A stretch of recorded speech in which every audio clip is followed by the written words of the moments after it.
Día 21. Génesis 41. 2 años después, el rey de Egipto tuvo un sueño en el que veía un pie junto al río Nilo. De pronto vio que del río salían 7 vacas, gordas y bonitas, las cuales se ponían a comer el pasto que había a la orilla del río.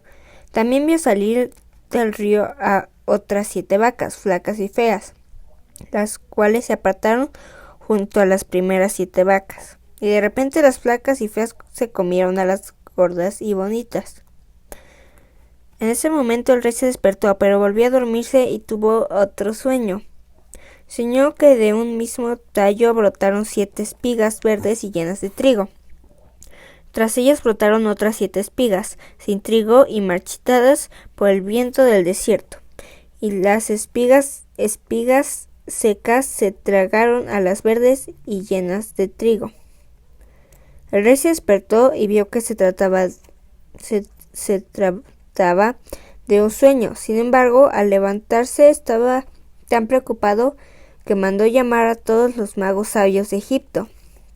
Les contó sus sueños, pero ninguno pudo decirle qué es lo que significaban. De pronto, el jefe de los coperos se acordó de José y le dijo al rey: «Soy un malagradecido. Una vez usted se enojó conmigo y con el jefe de los panaderos. Mandó a que nos encerraran en la cárcel. Al cuidado del capitán de la guardia, una noche los dos tuvimos un sueño.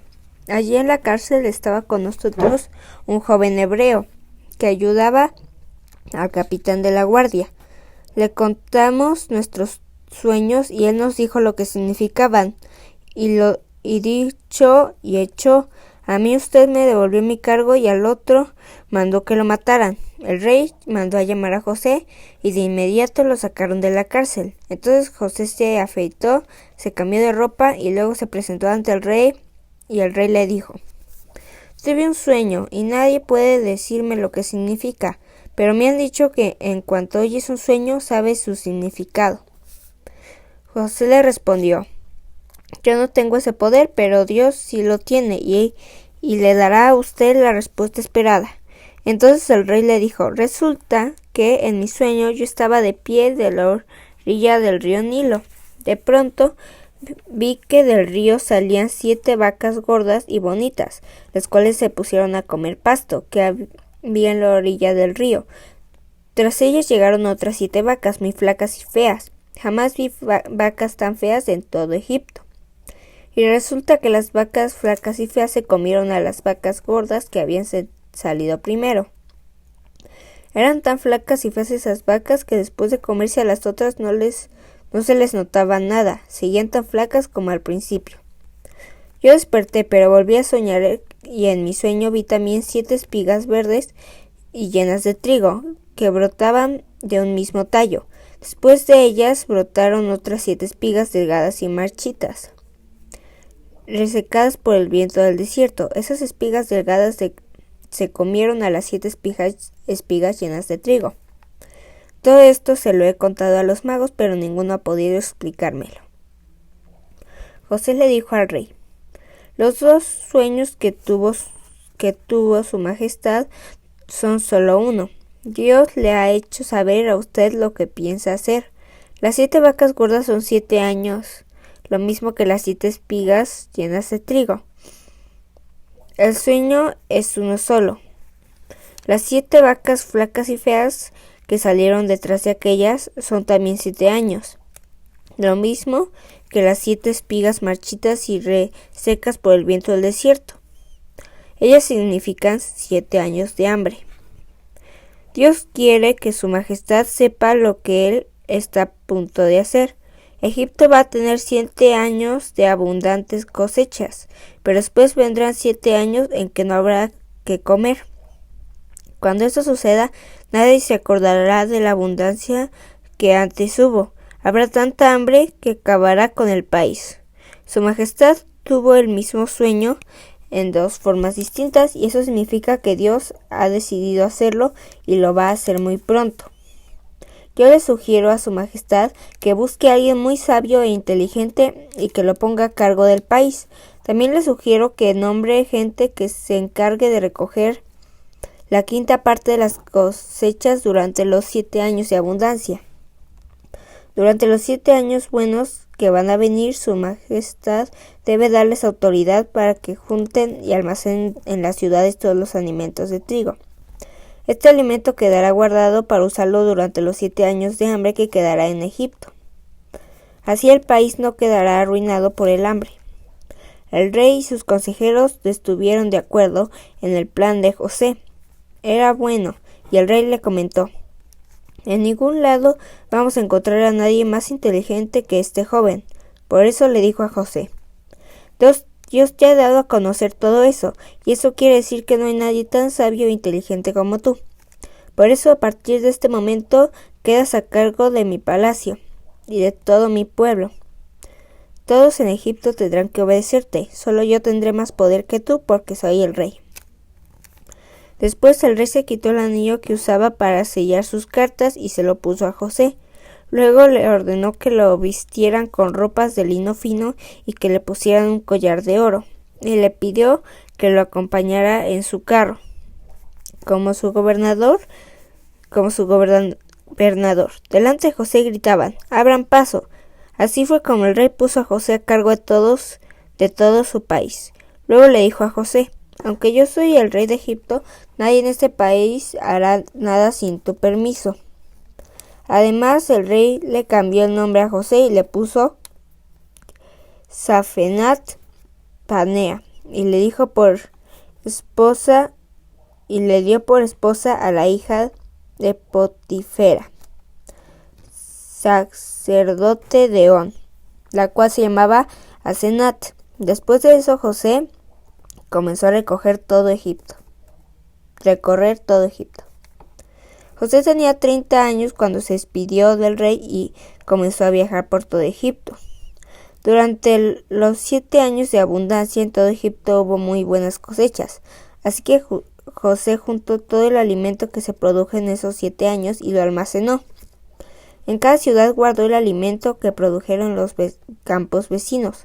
José almacenó tanto trigo que parecía haber juntado toda la arena del mar. Hasta dejó de notar la cantidad de trigo guardada porque ya no era posible llevar la cuenta. Antes de llegar los años de escasez, Asenat y José tuvieron 2 hijos. Al primero de ellos José lo llamó Manasés, porque dijo: Dios ha hecho que me olvide de todos mis problemas y de la familia de mi padre. A su segundo hijo lo llamó Efraín, porque dijo: Dios permitió que yo tuviera hijos en este país donde he sufrido tanto, tal como lo había anunciado José. A los 7 años de abundancia siguieron los 7 años de escasez, y aunque había hambre en todos los países, en Egipto había de comer. Cuando comenzó a sentirse el hambre en Egipto, los egipcios fueron a pedirle al rey que les diera de comer. Entonces el rey les dijo: vayan a ver a José y hagan lo que él les diga. Cuando ya no había comida en todo el país, José abrió los almacenes y les vendió trigo a los egipcios. Era tanta la escasez de alimento que todos los países iban a Egipto para comprarle trigo a José. Génesis 42. Cuando Jacob supo que en Egipto había trigo, les dijo a sus hijos: ¿qué hacen allí, mirándose los unos a los otros?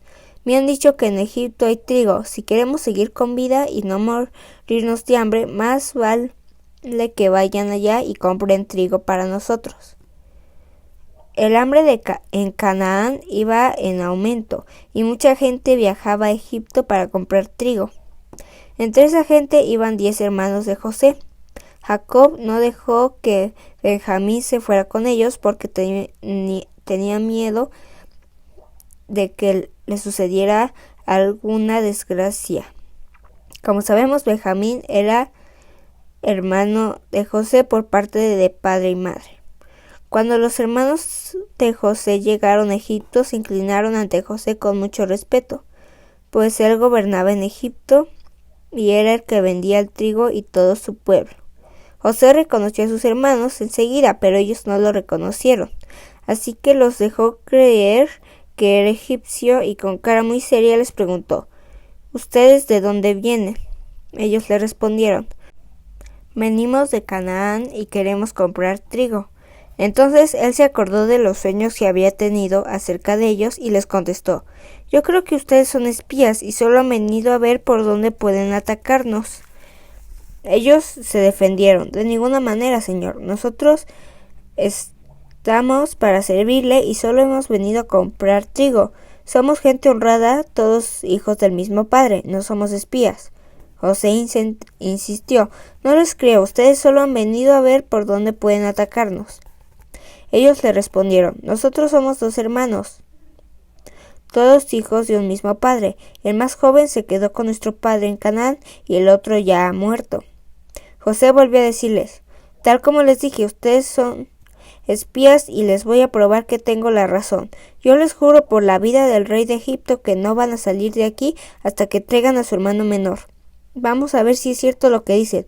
Uno de ustedes va a ir por su hermano y los demás van a quedarse presos. Si no traen aquí a su hermano, quiere decir que ustedes son espías, lo juro por el rey de Egipto. Y así José los puso a todos bajo vigilancia durante 3 días. Pasado ese tiempo les dijo: Yo creo en Dios. Si ustedes realmente son gente honrada y quieren seguir con vida, hagan lo siguiente. Dejen aquí a uno de ustedes y vayan los demás a llevarles trigo a sus familiares, pues deben estar muriendo de hambre. Pero tienen que traerme a su hermano menor, así veré si es cierto lo que dicen. Ellos aceptaron lo que José les propuso, pero se decían los unos a los otros: Seguramente estamos recibiendo nuestro merecido por lo que le hicimos a nuestro hermano. Cuando nos rogaba que le perdonáramos la vida, no le hicimos caso, aunque podíamos ver su miedo. Ahora estamos pagando las consecuencias. Entonces dijo Rubén: ¿Acaso no les decía yo que no le hicieran daño al muchacho? Ustedes no me hicieron caso, por eso ahora recibimos este castigo. Como José estaba hablando con ellos por medio de un traductor, no se dieron cuenta de que él les podía entender. Sin embargo, José se apartó de ellos y se echó a llorar. Luego regresó a donde estaban y ordenó tomar preso a Simeón y que lo encadenaran. Después ordenó que les llenaran de trigo sus sacos y se pusieran en los sacos el dinero que habían pagado. También ordenó que les dieran comida para el viaje. Una vez hecho esto, los hermanos de José echaron el trigo sobre los burros y se pusieron en camino. Cuando llegaron al lugar donde iban a pasar la noche, uno de ellos abrió su saco para darle de comer a su burro y se encontró con que en el saco estaba su dinero. Enseguida les dijo a sus hermanos: Me devolvieron mi dinero, mírenlo, aquí está dentro del saco. Al ver esto, todos ellos se asustaron y empezaron a temblar de miedo, mientras se preguntaban: ¿qué es lo que Dios está haciendo con nosotros? Cuando llegaron a Canaán, le contaron a su padre todo lo que les había pasado y le dijeron: El gobernador de Egipto nos habló muy fuerte y hasta nos acusó de ser espías. Nosotros le dijimos que no éramos espías, sino gente honrada, y también le dijimos que éramos 2 hermanos, hijos del mismo padre, que uno de nosotros ya había muerto y que el menor se había quedado contigo en Canaán. Pero el gobernador nos dijo: Ahora voy a ver si de veras son gente honrada. Dejen aquí a uno de sus hermanos y váyanse a llevarles comida a sus familiares. Deben estar muriéndose de hambre. Pero tienen que traerme a su hermano menor. Así sabré que no son espías, sino gente honrada, y yo les devolveré a su hermano. Entonces podrán hacer negocios aquí. Cuando comenzaron a vaciar sus sacos, se encontraron con que cada uno de ellos estaba su dinero. Al ver las bolsas de dinero, tanto ellos como su padre se asustaron mucho. Entonces su padre les dijo: Ustedes me van a dejar sin hijos. José ya no está con nosotros, Simeón tampoco, y ahora quieren llevarse también a Benjamín. Todo esto acabará por matarme. Pero Rubén le propuso a su padre: Tú deja a Benjamín en mis manos, y yo te lo devolveré, y si no te lo traigo de vuelta, te dejo que mates a mis 2 hijos.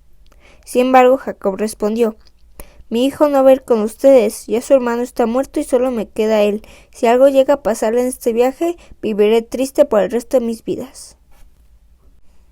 Salmos 21. Himno de David. Dios mío, el rey está muy alegre porque tú le has dado fuerzas. El rey se alegra mucho porque le has dado la victoria. Le has concedido lo que él más deseaba.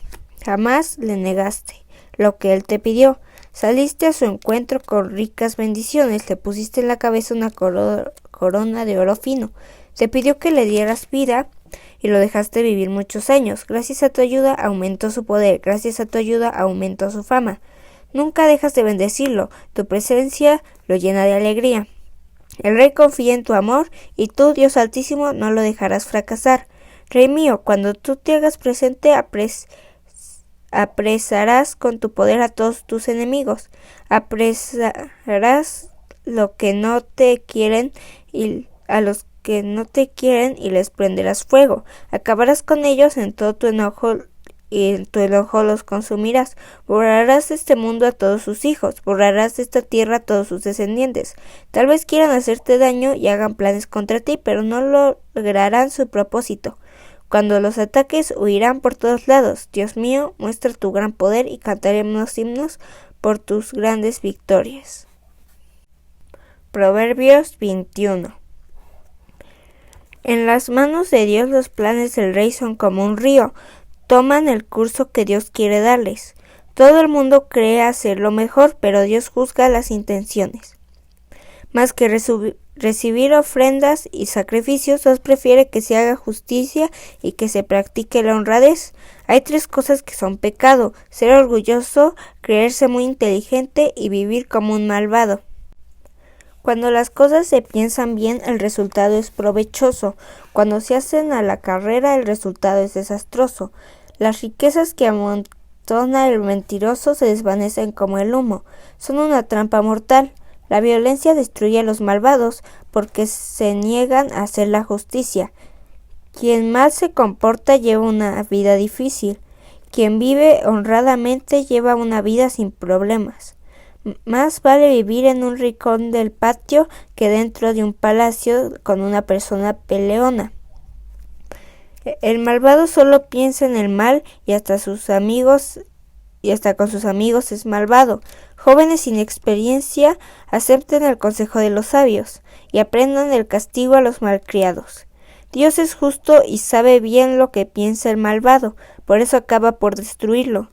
¿Quién no hace caso de las súplicas del pobre? Un día pedirá ayuda y nadie se la dará. Un buen regalo calma en el ojo, si se da en el momento oportuno.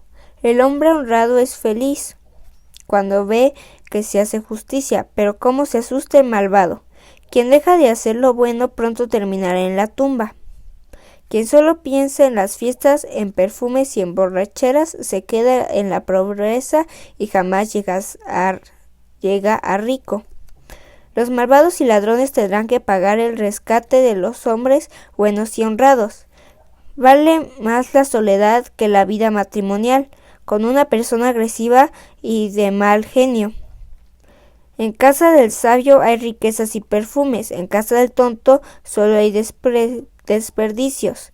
Busca la justicia y el amor y encontrarás vida, justicia y riquezas. Basta un solo sabio para conquistar una gran ciudad. Quien tiene cuidado de lo que dice nunca se mete en problemas. Qué bien le queda al orgulloso que lo llamen malcriado y vanidoso.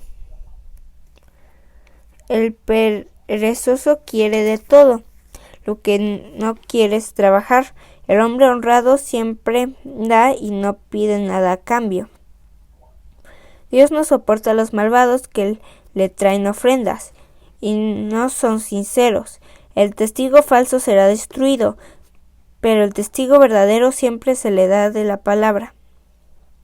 El malvado parece estar muy seguro, pero solo el hombre honrado está seguro de verdad. Reconozcamos que ante Dios no hay sabiduría, ni conocimiento, ni consejos que valgan. A los soldados les toca preparar sus caballos para el combate, pero Dios es quien decide a quién darle la victoria. Mateo 21. Jesús y sus discípulos llegaron al pueblo de Betfagé y se detuvieron junto al monte de los Olivos. Ya muy cerca de la ciudad de Jerusalén, al llegar allí, Jesús le dijo a 2 de sus discípulos: vayan a ese pueblo que se ve desde aquí. Tan pronto como entren, van a encontrar una burra atada, junto con un burrito. Desántelos y tráiganmelos. Si alguien les dice algo, ustedes responderán: el Señor lo necesita, enseguida se los devolverá. Esto sucedió para que se cumpliera lo que Dios había anunciado por medio del profeta. Díganle a la gente de Jerusalén: miren, ahí viene su rey. Él es humilde, viene montado en un burro, en un burrito. Los 2 discípulos fueron al pueblo e hicieron lo que Jesús les había ordenado. Llevaron la burra y el burrito y pusieron sus mantos sobre ellos. Jesús se montó y fue hacia Jerusalén. Muchas personas empezaron a extender sus mantos en el camino por donde iba a pasar Jesús. Otros cortaron ramas de árboles y también las pusieron como alfombra en el suelo. Y toda la gente, tanto la que iba delante de él como la que iba detrás, gritaba: Sálvanos, Mesías nuestro, bendito tú que vienes en el nombre de Dios. Por favor, sálvanos, Dios Altísimo. Cuando Jesús entró en la ciudad de Jerusalén, toda la gente se alborotó y decía: ¿qué es este hombre? Y los que venían con Jesús contestaban: es Jesús el profeta. Él es de Nazaret, el pueblo de Galilea. Cuando Jesús entró en la ciudad de Jerusalén, fue al templo y empezó a sacar a todos los que estaban vendiendo y comprando cosas. Derribó las mesas de los que cambiaban dinero de otros países por dinero del templo, y también tiró los cajones de los que vendían palomas, y les dijo: Dios dice en la Biblia: mi casa será llamada casa de oración, pero ustedes la han convertido en una cueva de ladrones. Luego algunos ciegos y otros que no podían caminar se acercaron a Jesús y él los sanó. Los sacerdotes principales y los maestros de la ley se enojaron mucho al ver los milagros que él hacía y al oír que los niños le gritaban alabanzas a Jesús, el Mesías. Por eso le dijeron: ¿acaso no oyes lo que estos niños están diciendo? Jesús les contestó: lo oigo bien. ¿No recuerdan lo que dice la Biblia? Los niños pequeños, los que aún son bebés, cantarán alabanzas. Luego Jesús salió de Jerusalén y se fue al pueblo de Betania. Allí pasó la noche. Muy de mañana Jesús fue otra vez a la ciudad de Jerusalén. En el camino tuvo hambre y vio por allí una higuera, pero cuando se acercó no encontró ningún higo para comer. El árbol solo tenía hojas. Entonces Jesús le dijo: nunca volverás a dar higos. En aquel mismo instante el árbol se secó, y cuando los discípulos vieron lo que pasó, se asombraron y preguntaron: Jesús, ¿cómo fue que el árbol se secó tan rápidamente? Jesús les contestó: les aseguro que si ustedes tienen confianza y no dudan del poder de Dios, todo lo que pidan en sus oraciones sucederá. Hasta podrían hacer lo mismo que yo hice con la higuera, y más todavía. Si le dijeran a esa montaña: quítate de ahí y échate en el mar, ella los obedecería. Jesús entró en el templo y comenzó a enseñar a la gente. Los sacerdotes principales y los líderes del país se acercaron a Jesús y le preguntaron: ¿quién te dio autoridad para hacer todo esto? Jesús les contestó: yo también voy a preguntarles algo. ¿Quién le dio autoridad a Juan el Bautista para bautizar? ¿Dios o alguna otra persona? Si me responden eso, yo les diré quién me dio autoridad para hacer todo lo que han visto. Ellos comenzaron a discutir y decían unos a otros: si respondemos que Dios le dio autoridad a Juan, Jesús nos preguntará por qué no le creímos. Por otro lado, nos da miedo decir que fue un ser humano quien se la dio, porque la gente cree que Juan era un profeta enviado por Dios. Entonces le respondieron: no lo sabemos. Jesús les dijo: pues yo tampoco les diré quién me da autoridad para hacer todo esto. Jesús también les dijo: ¿qué opinan ustedes de esto que voy a contarles? Un hombre tenía 2 hijos y le dijo al hermano mayor de ellos: hijo, ve a trabajar en la viña. Él le respondió: no quiero ir, pero después cambió de idea y fue a trabajar. Luego el hombre también le dijo a su hijo menor que fuera a trabajar, y él le respondió, sí señor, iré, pero el muchacho en verdad no fue. ¿Cuál de los dos hijos hizo lo que el padre quería? Los sacerdotes y los líderes contestaron, el hijo mayor hizo lo que el padre le pidió. Jesús les dijo, les aseguro que la gente de mala fama como los cobradores de impuestos y las prostitutas entrarán en el reino de Dios antes que ustedes, porque Juan el Bautista vino y les enseñó a hacer lo bueno y a obedecer a Dios, pero ustedes no le hicieron caso. En cambio, los cobradores y prostitutas sí le hicieron caso, y ustedes, aunque vieron eso, no cambiaron de idea, sino que siguieron sin creer en él. Escuchen este otro ejemplo. El dueño de un terreno sembró una viña, y alrededor de ella construyó un cerco. Preparó un lugar para hacer vino con las uvas que cosechará, y construyó una torre para vigilar el terreno. Luego alquiló la viña a unos hombres y se fue de viaje. Cuando llegó el tiempo de la cosecha, el dueño del terreno envió a unos sirvientes para pedir la parte de la cosecha que le correspondía. Pero los que alquilaron la viña trataron mal a los sirvientes, a uno de ellos lo golpearon, a otro lo mataron, y a otro le tiraron piedras. Entonces el dueño envió más sirvientes que al principio, pero los hombres los trataron igual. Finalmente el dueño envió a su hijo porque pensó, esos hombres sí respetan a mi hijo, pero cuando los hombres vieron que había llegado el hijo del dueño, dijeron entre ellos, ese muchacho heredará la viña cuando el dueño muera, vamos a matarlo, así nos quedaremos con todo. Los hombres agarraron al muchacho, lo sacaron de la viña y lo mataron. Cuando venga el dueño de la viña, ¿qué piensan ustedes que hará con esos hombres? Ellos contestaron, el dueño matará sin compasión a esos malvados, luego les alquilará la viña a otros hombres que le entreguen la parte de la cosecha que les corresponde. Jesús les dijo, ¿no recuerdan lo que dice la Biblia? La piedra que rechazaron los constructores del templo es ahora la piedra principal. Esto nos deja maravillados, pues Dios es quien lo hizo. Les aseguro que Dios les quitará a ustedes el derecho de pertenecer a su reino y se lo dará a los que lo obedecen en todo. Cualquiera que caiga sobre la piedra que despreciaron los constructores quedará hecho pedazos, y si la piedra cae sobre alguien, lo dejará hecho polvo.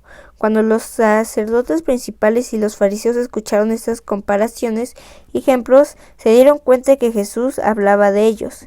Entonces quisieron apresarlo, pero no se atrevieron a hacerlo. Y es que tenían miedo de que porque la gente pensaba que Jesús era un profeta. Aquí tienes más videos. Suscríbete, activa la campanita, comparte y deja tus comentarios. Gracia y paz.